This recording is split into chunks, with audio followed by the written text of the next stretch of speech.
Hello and welcome to this very special discussion. It's Budget and You, coming to you from the Bombay Stock Exchange. Joining me is an eminent panel of experts cutting across various asset classes and, of course, an audience full of young Indians who probably are going to decide which way the country goes from here on. We're going to debate that. We're going to discuss that. How do we bring the Indian investor back into investing? That's really the theme. Can P. Chidambaram deliver on that? That's the question that we are asking today. Joining me today on this panel is Milind Barve of HDFC Mutual Fund, Sundeep Sikka from Reliance Mutual Fund, Parizad Sirwala from KPMG, and Sandeep Ghosh from Bharti AXA Life. All right, let me set this debate off, Milind, by asking you the question, how important is this budget really going to be? And I'm asking you this question because while in 2012 we saw our markets rising 25-odd%, there was this whole sense of buoyancy as far as the market was concerned. The picture on the ground wasn't so, but most importantly, it was the year when the Indian investor preferred to stay away from the markets. And isn't the big challenge to bring the investor back? So that's my first question to all four of you. Milind, starting with you. Yeah. I think you touched on what I think is really the core issue in front of this budget. There are a number of macro agendas which are related to fiscal deficit and so on. But more important is the fact that you cannot miss a data which is glaring at you. It is just the savings rate has come off. Household savings in financial assets has come off from close to 12% to close to 8%. And that is becoming endemic. So the real concern for a budget maker today is to how to get the saver back into the Indian market. And I think what you see, whether it's a mutual fund, insurance policies, number of demat accounts, is that all of these, the net flows have not been as well as they have. In fact, our markets clearly have been bought more by foreigners. If you look at data over the last many months, there is just a striking consistency of domestic investors, institutional investors selling and the foreigners buying. So the first thing that one would look at this budget is that it just needs to sort of be a catalyst for increasing savings.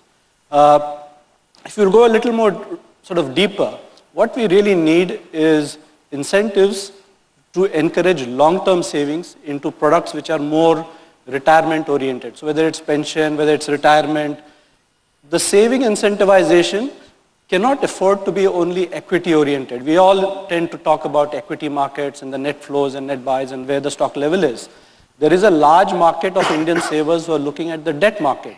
There is a need to look at how we incentivize the investor in debt market and give him some tax benefit to stay for medium to long term in the debt market. So essentially what we're looking at is an incentivization for investors through equity, through medium and long term savings, tax incentives, and also not to forget about the debt products also.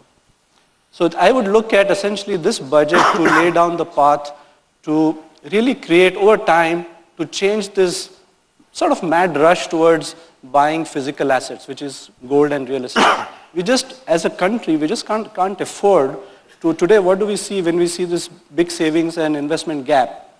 We just need to do something to increase that savings. We cannot depend on our savings and investment gap, which is what is the current account deficit, to be funded every time through foreigners. So essentially, I think what we will expect to see is something that is done a little more decisively and something which stays over the long course so that investors can say, this is not just for now, this is something I can depend on, no change in tax regime, and I'll start putting money in this manner over the next few years. So I think I would say savings, catalyst, key thing one would look for. All right, Sandeep. I think I'll take it forward from where Milind left. From our point of view, if you have to look as a country, we're a billion plus. And we are a country which has one of the highest saving rates in the world. But yet, only less than 2% of the household savings come into capital market. I think one of the biggest challenge that we see, before this budget, and it's not just a question of budget, at times it's a lot of hype around the budget, but the bigger thing is to get the investors back. And from our point of view, and for me today, it's one of the most satisfying days, seeing youngsters sitting in this room and talking about budget. Ideally, when I walked into the room, if it was not BSE, I would have thought it's a launch of a new handset, iPad, movie, because that's where we have seen this kind of a crowd. But it's so encouraging, and that is exactly what all of us, I mean, both from the budget and all the stakeholders have to work on. If, from a long-term point of view, what's important is each one of you have to, while from a government point of view, there will be a lot of tax breaks. There are still, even presently, there are a lot of tax breaks. But it's important that each one of you starts understanding the importance of having a goal, having the right financial planning, and how do you utilize your present limits in the budgets, in the tax rates that we have to create wealth creation. So let me give you a perspective. A lot of India as a country, we have always been too much into debt. By nature, we invest very highly into debt. All of you, as youngsters, you would have seen your parents investing in something called PPF. Now, PPF is a great product, 15 years lock-in, all of you, there's a rate of 8%. But sitting in Bombay Stock Exchange, let me go to the other extreme now. 15 years, the Bombay Stock Exchange has, if you look at the return that has come, is 15%. So what does that effectively mean? At 8% over 15 years, your money became 3 lakh rupees, and at 15% it became 14 lakh rupees. Now I think what's important from our point of view is there are going to be two parts. One is going to be the education and awareness and willingness from each one of us, and especially the youngsters like you, to start seeing and understanding what are the tax breaks available, how do you utilize them properly, and at the same time, at a macro level, for the finance minister will be to keep getting new investors. We have already seen schemes like RGES being launched, and I personally believe any one of you who's not invested in equities till now, after this session, the moment Vivek winds up, you should, immediately start investing in RGES. That's what will give satisfaction to Vivek and the finance minister. Maybe the finance minister, not necessarily me. I have a different view on that, but we'll talk about that. Parizad, what according to you would you look out for? How much scope do you think he has to do something, to put more money into the wallet of people, and more importantly, incentivize investment? So Vivek, as they say, and as Amitabh Bachchan recently commented in press, there are only two things certain in life. One is debt and the other is taxes. I'm going to sum it up very quickly in terms of tax aspirations. It's that time of the year, in Feb, every household aspires for how does the budget bring about the increase in the disposable surplus of every household. One must remember that the fiscal deficit is looming large with the government, so how he does that tightrope balancing is one has to just wait and watch. A little bit on the tax slabs as far as individual taxpayers is concerned. The past budgets have indicated a trend towards moderation of tax rates, and that's where the compliances have been more, increasing as far as personal taxes go. I think what is really a challenge is more on the indirect tax front and how it adds to the government kitty. There have been talks of some innovative ways of increasing the tax kitty. There are lots of news reports on super rich taxation, and I hope it really does not impact any one of us sitting on the panel, because there is no real definition of super rich. So one has to wait and watch and see this provision. There are also talks of, passing taxes on estates, and, that was something which was there in 1985, which didn't find favor and it has been abolished. So one has to see whether that is kind of brought up. One always hopes as individuals and youngsters like this that, there is more spendable income. Statistics reveals that 90% of the taxpayers currently in India are in the 0 to 5 lakhs category of taxes.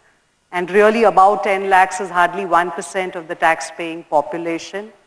So by increasing or tweaking the rates at the higher income slab may not have the desired effect. Linked to it are certain tax-exempt limits on investments and savings, as they just spoke about, which are really archaic and have been fixed almost a decade back. Hopefully there is a need to carve out certain investment-related limits so that individual taxpayers can have more spendable income. All right, we're going to delve deeper into all these aspects, but first opening thoughts, Sundeep, from you. Thanks, Vivek. My initial sort of comment would be first, over the years, one has seen that a lot of people and experts say that, why should the budget be such a big event? And there are a whole series of things that policymakers, government does through the course of the year that really sets the tone for the economy as a whole. And it shouldn't be a single event like the budget. But I think this year, it is a critical year because, you are clearly seeing a GDP slowdown. And look, I for one don't believe in relative poverty. So just because there are parts of the world that are having negative GDP growth or very low growth doesn't make 5.5% sufficient for India, because given our challenges, we really need to be growing a lot faster than the current growth rate for us to come out of some of our challenges, in terms of poverty, etc. So the budget really, from my standpoint, really has to set the stage and then be followed up by a whole host of things that happen during the course of the year. So we are looking to the finance minister and his team this year to set the stage with a very solid and robust budget. Then speaking about, picking up from what Milind said, again, relatively, we have a high savings rate in India, but that savings rate is coming down, and exactly to the point that he made, household savings are coming down. If you look at two sectors, he talked about mutual funds, where this recent market run-up is entirely FII money. It's not retail Indian investors. I can talk about my own sector, life insurance. Forget the statistics. The fact of the matter is that if you really look at it on a real basis, the life insurance sector has been in decline for the last couple of years. And that is completely counterintuitive. We have one of the lowest insurance penetrations. We are grossly underinsured as a population. We don't have, insurance is both health and life insurance is a huge social necessity. So is pensions. And these sectors have been, really showing very marginal growth. And if you really slice and dice the numbers, actually not showing any real growth. So clearly the budget needs to set the stage. And then specifically from, I guess, the life insurance sector standpoint, as well as perhaps the mutual fund sector standpoint, incentivize individuals to not just save and invest, but to save and invest in relatively long-term instruments. And why do I say this? It's very clear. India has a huge challenge on infrastructure. And infrastructure financing can only be funded from long-term savings. You cannot fund infrastructure financing from fixed deposit money. You need long-term savings, and that is where the retirement solutions, the pension products, long-term life insurance products, running into 15, 20 years, that is really the need of the hour. And that's where a lot of the savings needs to get channelized as well. So I'm not saying that it should be only in that, but there needs to be a substantial channelization of savings into long-term instruments, because that is what is going to help fund some of the huge infrastructure deficit that we have in this country. So, from my perspective, I think really the budget needs to set a positive stage. It needs to come out with a very positive tone, despite the balancing act that the finance minister has to do, and address the other issues like the deficit. And then specifically, there really needs to be some steroids because, we do need, individual savings to go into long-term instruments, whatever those instruments may be. All right, I'm going to move attention to the section which affects all of us, Milind, section 80C. Do you think the time has come? Because look at this section. It has from a home loan to your child's education, to equity-linked savings scheme, to insurance, everything has been put in there. And do you think that there is scope, or is that one of your suggestions, that maybe it's time to de-link, what is investing, especially in equity, from things like a bank deposit or a home loan, etc., and therefore try and create a culture? You would agree that while from a financial planning point of view, you would say that you should not be doing your financial planning keeping tax in mind, it should be the other way around. But at the end of the day, that's our reality, isn't it? We do go and invest in products because we see a tax benefit. And I don't think that's going to change for a few years at least. I want your thoughts of the panel on, is there scope for him to do some rationalization? In a way, the list in the ATC has just got expanded year after year. And I think it's got expanded without much real sort of target directionally where it is going. Everybody who lobbied for a 10,000 limit here or a 20,000 limit either got it or got the limit expanded.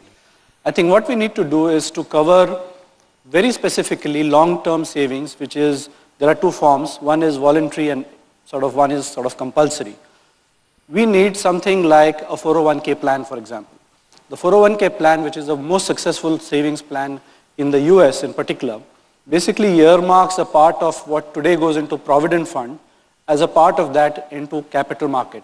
I'm not saying equity, it could just go into capital market, which could be debt or equity. I think in products which are specifically targeted to something which is long-term, needs to be separated from others which are not necessarily long-term. Also, well, one could argue that this limit should be increased, it should be doubled and so on, but I think every item in that needs to be relooked at whether it is playing the economic role it was meant to be. It is true that while theoretically it sounds nice to say you should not invest based on tax incentives, historically, right directional savings have been created through tax incentives only. So it is incumbent on us as people who plan the flow of savings to recognize that tax is a significant driver of savings, and rightly so. So having said that, yes, I would be happier if there are specific limits earmarked for more long-term capital market oriented investing, whether it's mutual fund, whether it's insurance is a lesser issue. I think something that encourages Provident Fund kind of compulsory savings, you have to keep in mind that when you talk of Provident Fund, it really covers the organized sector. People like us and hopefully you soon, we are from the salaried class, will be starting to contribute to either the EPFO or the exempt funds. Now that's a large pool of money that is coming into RKT, and we just need to channelize that better. And that needs to be done through ATC. So ATC is a very powerful section or an instrument, and it needs to direct, I would say in principle, rather than saying what should be in and what should be out, the principle laid down should be, does it create directionally right flow, more long-term debt or equity? Having said that, it should not be too specific because it should leave the saver some choice. He may have, we all talk about equity, we say good, debt, but it's finally the saver's choice whether he wants a certain percentage in equity and certain in debt. And to that extent, there should be some freedom as well. So that's how I would put it. As long as he doesn't add gold to it. Gold should, there should be something in the tax by which we already have import duty. So now we probably should have some indirect taxes on gold. So, Sundeep?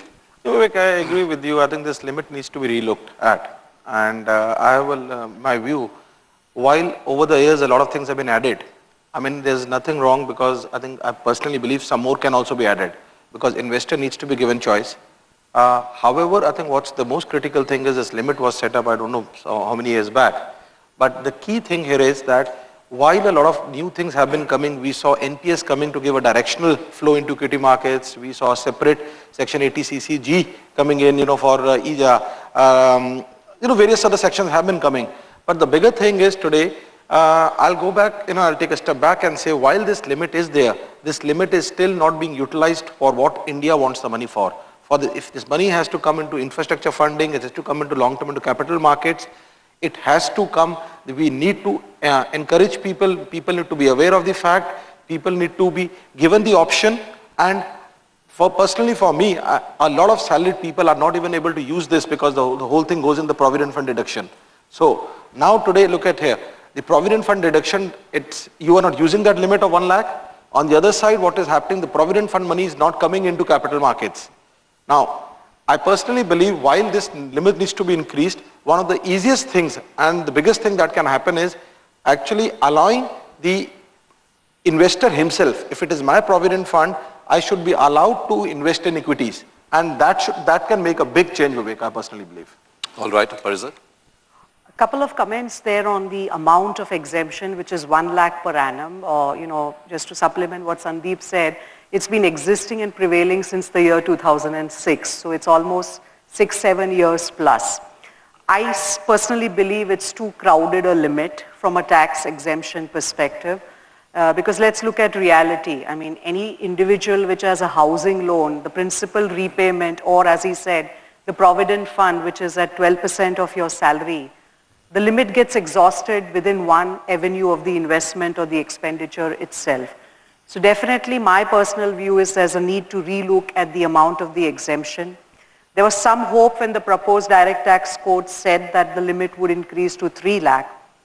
I also believe that if we have to really give a trust to long-term savings, insurance products, there is a need for separate carve-outs from this crowded limit of 1 lakh and maybe fix separate thresholds for specific related instruments which are targeted towards long-term savings. So you can have perhaps a separate limit for education expenses, considering the government's trust on education spending, or maybe a separate carve-out for insurance and pensions products. Also, there is an anomaly, like for instance, your insurance premium is linked to your premium to maturity cover ratio, and your fixed deposit, which is part of this limit, is linked to the tenure of the investment. So there is a need to actually rationalize these so-called anomalies, and definitely a need to increase some amount of exemption upwards so that there is a realistic tax savings. All right. Sundeep? Yeah, I think my fellow panelists have said it all. I mean, I'd just summarize it in 3 things. I couldn't agree more. Firstly, the employee contributions to Provident Fund eats up a substantial chunk of that 1 lakh. So it really does need to go up. And now, by how much is really what the experts need to opine, but whether it's 3 lakhs or 2 lakhs, you need to split it out between long-term and short-term. Now, within the long term, you can have a whole basket or a suite of things, and within the short term, you can have a basket or a suite of things. Ultimately, you have to give the individuals a choice in terms of what they want to pick and what they find more appropriate for their needs. But so you can have actually any number of items as long as you have sufficient capacity within each of those, and really, as I keep saying, we've got to carve out between the long term and the short term.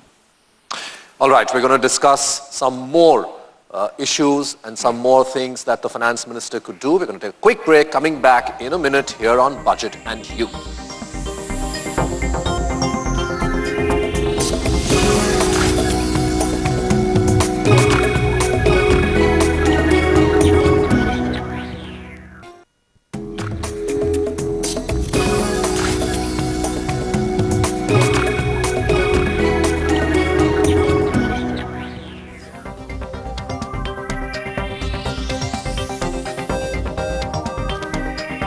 Welcome back. You're watching Budget and You. I'm going to turn attention to one of the big products, and I'm going to start with you, Parizad, on bringing the investor back, which was, and the panelists alluded to it as well, the Rajiv Gandhi Equity Scheme. Right. We did hear the finance minister, who was in Mumbai recently, say that he's going to try and bring some changes to it in this year's budget.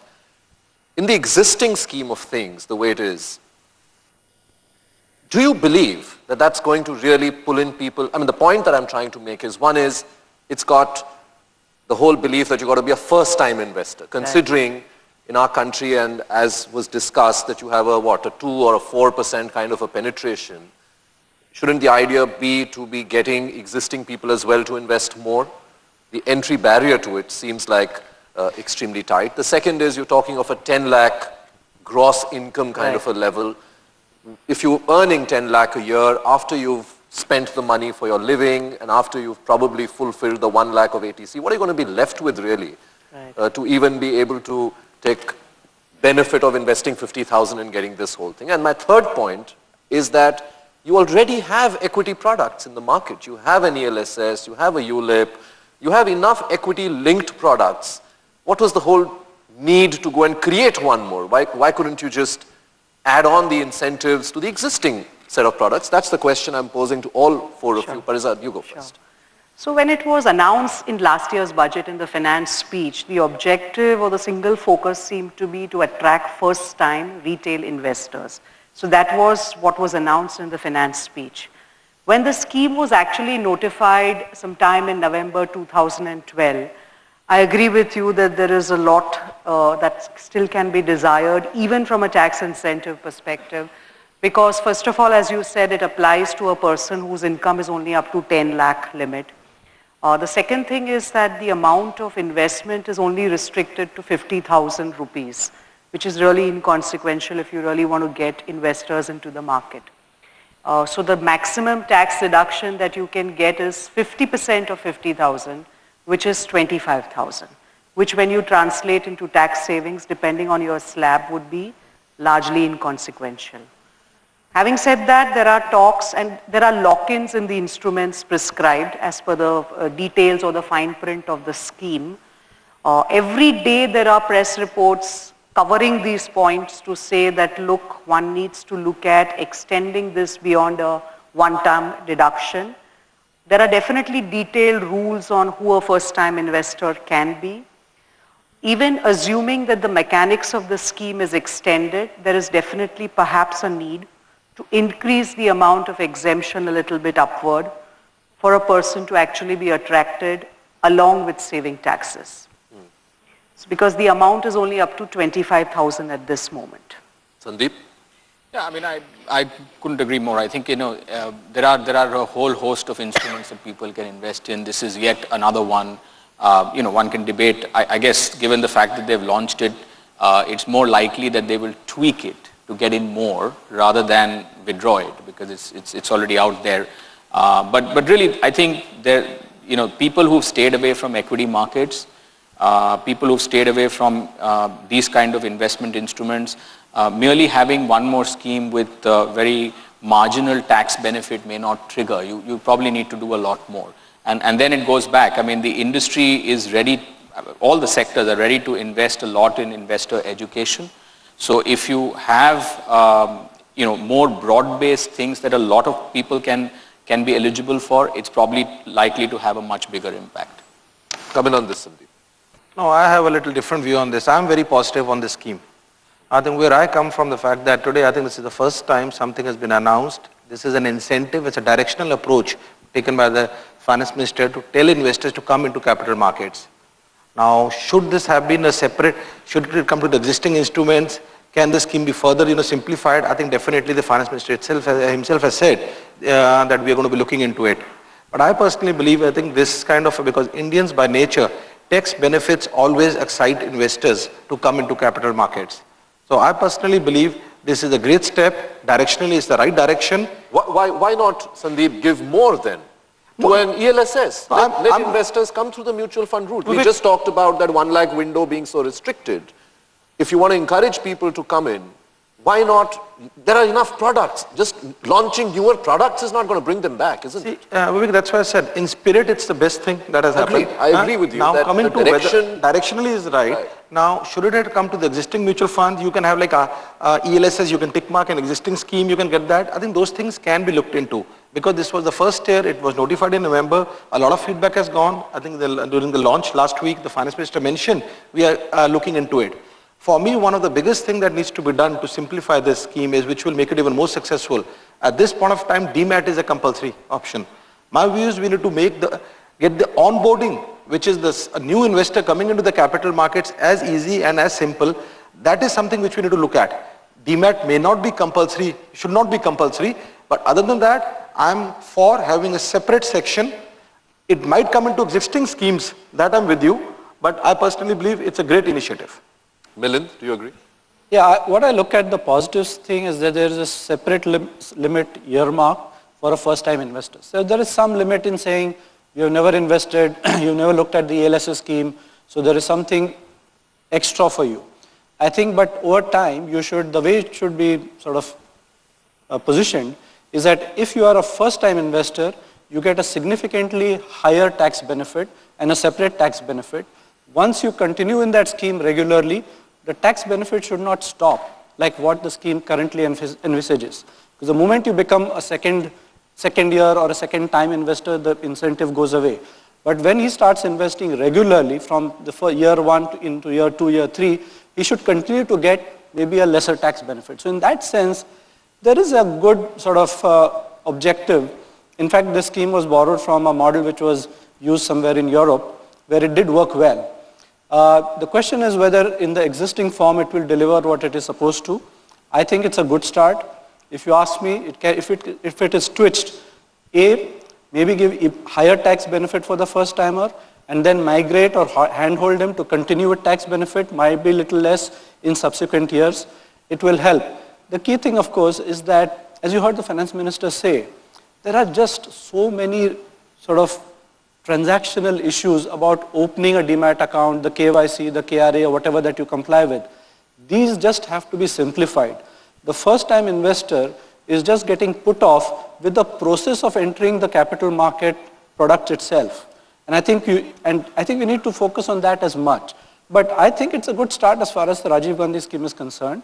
With a few changes, I think it will deliver what's supposed to. Parizad, what is the status of the entire direct tax code?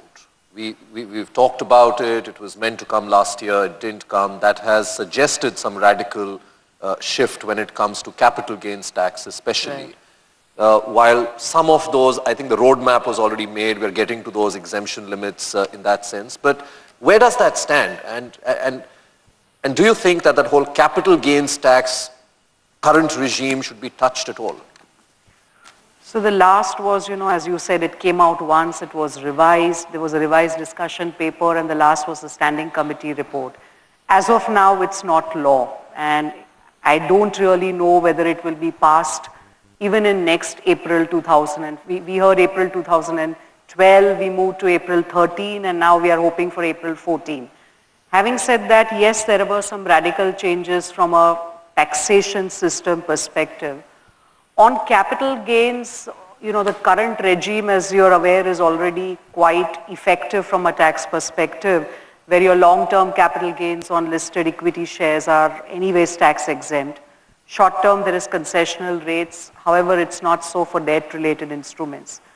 The direct tax code was more on the lines of, some of these exemptions continued even under the proposed direct tax code as it stands today. However, it was more of a deduction-based tax system. So, for instance, for short-term capital gains, the period of holding itself changed, which is, depending on the instrument, it is either 12 months or 36 months currently. The DTC proposed a longer period for classifying it as short-term or long-term. Broadly, for equity shares which were listed, the effect was the same as far as tax goes.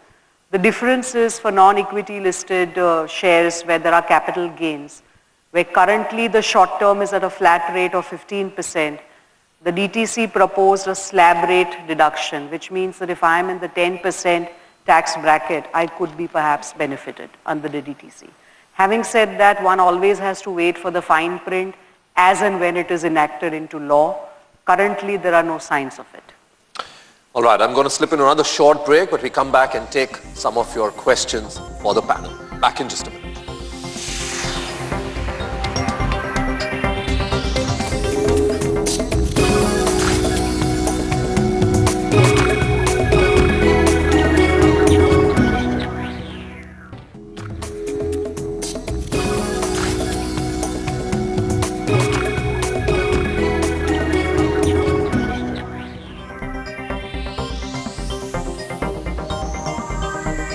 Welcome back. You're watching Budget and You. Let's take some questions from our audience. Yes, go ahead, please. Good afternoon. My name is Mishika Parak. I'm from Wellinger College. My question is, how can the finance minister save India from the rating downgrade threat, and what steps can he take to revive the investment cycle? Thank you. Okay. Milind, do you want to take it? Yeah. I think the rating downgrade really came about because of one, if I have to pick one reason, it was the fiscal deficit. And what he has said, and he's been on a roadshow recently abroad, is actually almost committed that this year he is going to reduce the fiscal, when I say this year, year ending March 13, he is going to keep the fiscal deficit at 5.3, and his target for March 14 is fiscal deficit at 4.8 or below. These are his words. So in a way, I think the one way to address issue on a rating or the risk of downgrade in a rating is to manage the fiscal deficit. A lot of other things, eventually, if you see economic theory, follows from fiscal deficit. For example, your current account deficit. So I think the one thing that he needs to address is to show that we are living within our means. We are not living on borrowed money, and we have a reasonable sort of current account, reasonable deficit in our fiscal, and a roadmap to strengthening it further. Now, how he achieves this is a question. I think in some sense, I must say, the finance minister has already given out, in a way, what he would have announced on the budget day, of actually specifying almost a number which hopefully will be close to. What we are now looking in the budget on the 28th of Feb is how. How is he going to achieve the 5.3 this year and the 4.8? And there are two ways of doing it. One, of course, he needs to augment his revenue, which comes Is he going to increase taxes? India's tax to GDP ratio used to be at a reasonably healthy 12% in about 2008. It slipped to closer to 9%. So there is an agenda whether this is an ideal tax to GDP ratio, and he may use his options both in direct and the indirect taxes. The other thing, of course, is to curtail expenditure. And there we are going to see a full year benefit of the diesel price reduction, diesel price increase that he has announced recently.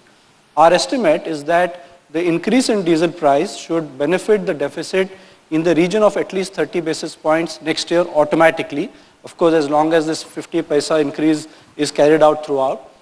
The other thing, of course, is whether he resorts to reducing plan expenditure. And that's probably what he will do this year. The question is how he will do it next year. The issue again, not to make this a very long answer, is if you cut plan expenditure which would have been productive or which would have been growth oriented, it will not necessarily help. So there are a lot of moving parts, but I think these are a few central points on which his response to a rating downgrade will hinge. Yes, the lady here. Go ahead. Good afternoon. I'm Shreya Shetty from Wellington Institute of Management. My question is about the thought process which goes in the retail investor about expecting short-term returns when they are investing in the stock market or even the capital market as a whole, as compared to the long-term investments when they make into the personal provident funds or some other funds as a long-term investments. So how can the mental block of the people be worked upon? Sundeep, you want to take that? Yeah. It's a very relevant question from two perspectives. I think, yes, everybody wants too much in short term. That's not only about investment, that's the reality of life. Everybody wants. But when it's about investments, I think the biggest change that we have to do is a mindset change. Now, I mean, a lot of times people are not aware of the fact what are the benefits of long-term investing. So let me give you some, again, I'll talk with some data numbers. Where students are sitting here, I think all of you go out for parties, go to movies, you spend roughly, let's take one movie cost you nowadays 1,000 rupees an evening.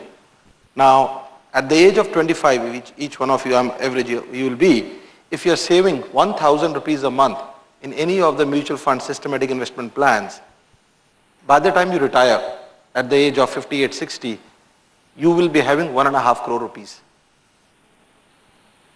1,000 rupees a month, so if you see one less movie every month, what you get is 1.5 crore rupees. Now, the point is, are you aware of it? Firstly, if you are aware, do you have the patience? Now, the reality is for me, when I look at it, I think 20 years back, there was not so much awareness, there was not so much media. I think today what's more important is for all the stakeholders and today for youngsters like you, it's important to understand the benefits. And there is a case to invest for long term. I think another thing I'll add, because we're talking on budget, and earlier Milind touched on 401k.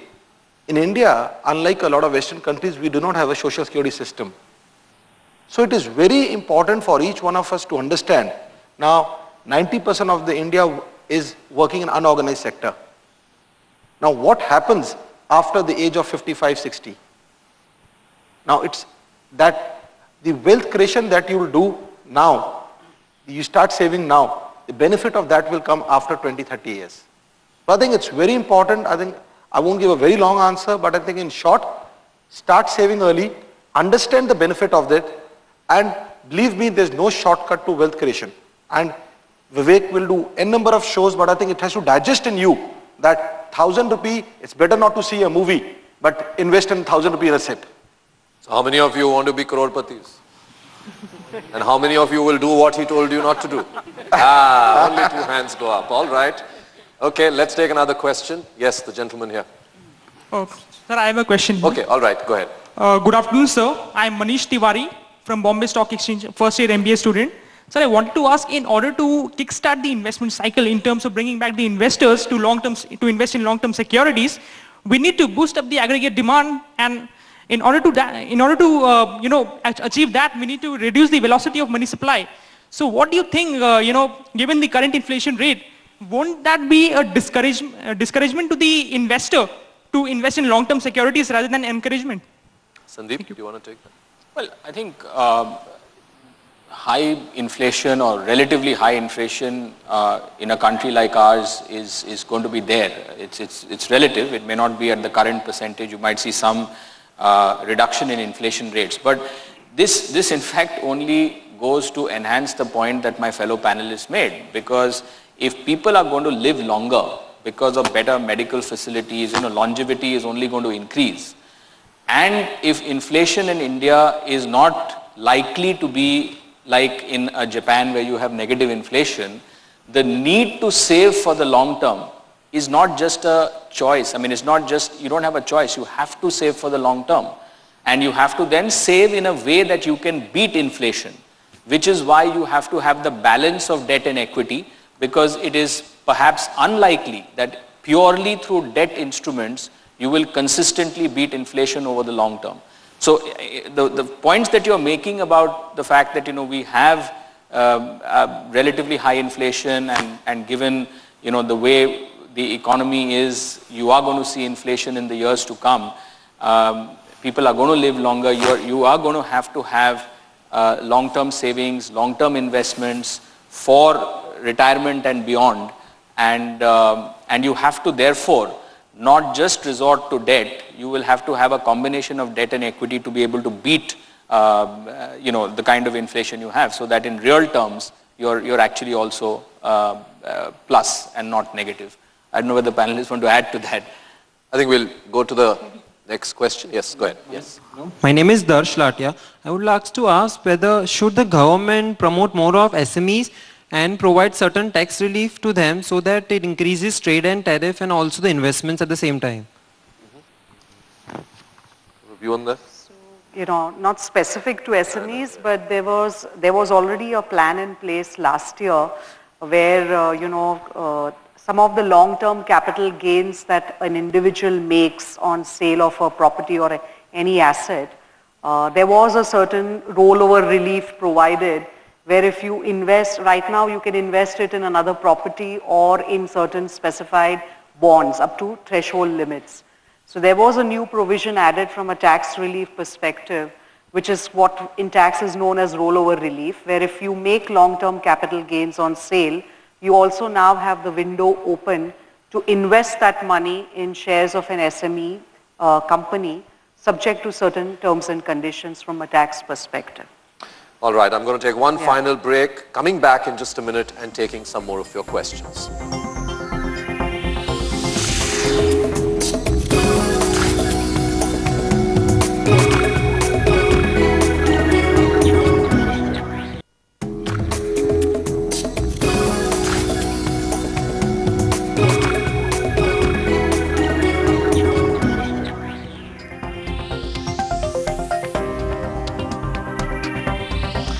Welcome back. You're watching Budget and You. Let's get some more questions going for our panel from the audience here. Yes, you had a question. I, Sahil Jain, management student in financial markets from Bombay Stock Exchange. My question is, what could be that motivational factor to encourage retail investors to invest their money in equity markets and move away their investment from real estate, which I've given them 3 to 6 times return in the last 5 years, and gold are almost 4 times. Okay. Milind, do you want to take that? Yeah, this is a classic question, because time has told us that people like us in the fund management industry, fund managers, we are forward looking. And investors are by and large looking back to what happened last 1 year, 2 year, 3 year and 4 year. So the key is for investors to look at these asset classes, not in the past that gave you sort of those great returns. If you have been investor in gold, you got fantastic returns till last year, but really start thinking and get yourself educated on not what the past delivered for you in gold, but what it is likely to deliver for you in future. And I think, let me tell you that people have realized this. And let me give you some statistics. There was a time during which India used to import anywhere between 450 to 500 tons of gold. It went to a stage of 950 tons being imported because gold as an asset class was giving 15, 20 or 25% returns year after year, beating the returns in the fixed income or even the equity markets.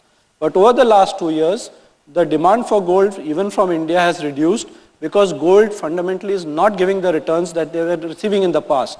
So the key lies for investors to start taking asset allocation calls, not just looking at what was happened in the past, but what's likely to happen in the future. And if essentially gold is answered by the simple fact that gold globally went up by almost 3 times in the last 4 to 5 years. But I think there is visible signs now that the eye has been removed off gold. It's also being made partly through policies of increasing import duties. There is a talk, there might be some excise duty on top of it. So I think motivationally, the key message to investors through education has to be just don't look at the last 2 years, 3 years. Start talking to your financial advisors, whoever your distributor is, and engage in a meaningful discussion on what to expect from different asset classes going forward. I know it is difficult, but just needs to be done. Vivek, if I could just add please. To that. I think it's all about asset allocation. So I don't think anyone out here says don't invest in real estate or don't invest in something else. It's a question of while you do that, what is the portfolio that you want to allocate towards equity? What is the portfolio you want to allocate towards debt? So it's all about asset allocation. It's not about either or. Yes. Hi, good evening. Good afternoon. This is Shyam Sundar from NITI. My question is, if you see over the years, the inflation has been very high, which has considerably reduced the savings of the middle class. So it's because of the reduction in savings that has mainly caused lower investment. So for the savings catalyst, you have been talking about the tax limit to be raised. But if the increasing the tax limit may ultimately reduce the tax collection, and which is going to impact the current account deficit as such. So how do you think that trade-off between these two can be addressed? Sundeep? Again, I think there are 2 questions you've asked. First, let me, address it from a retail investor point of view. I think the way we should see is we should, we talk a lot about inflation and we keep hearing about inflation. We are impacted by inflation, but what are we doing to address inflation? I think that's the bigger question. Many of us, sitting in the room, and a lot of people around, even today, do not understand. With inflation, you are becoming poorer day by day. The money that you are investing in bank deposits, the money which is, giving you a return of 8-9%, actually with the inflation, same inflation, a lot of times your investments are giving you in real terms negative returns. So what does that effectively mean? I'm just trying to go back to my fellow panelist. In the earlier question also they mentioned that it's important to have the right asset allocation. What you need to be doing is you need to ensure that you are across asset classes and your portfolio should be beating inflation. I think your second question, what will the finance minister be doing? Again, let's look at this way. Finance minister has already started taking a lot of initiatives. The fiscal account we touched on, and I personally believe one of the biggest positive has been the reduction on the subsidy on the diesel, and that is something basically in India the biggest problem has always been the subsidies. And again, it's a question of we can say that 50 paisa every month, is that the right amount? Is it enough? But for me, always I say, the direction is more important than the destination, because if you started moving in the right direction, eventually you'll reach there. So 2 things, inflation definitely will come control, but I just also want to at times, there's something associated with inflation. High inflation is always bad. Little bit inflation is always good for any country. But what's important being more to come back to the retail investor, what are you doing to beat inflation in your portfolio? That's the question. And that is something which all of us need to be educated about. All right, and let's hope the finance minister puts in certainly something more into our wallets on February 28th. All right, thanks very much all of you for coming by and sharing your thoughts, and thank you very much for being a very active and engaged young audience. Well, that's all the time we have for you in this special discussion. We called it Budget and You, but of course we will continue to track developments all through the week right up to coming up to budget. Thank you very much for watching.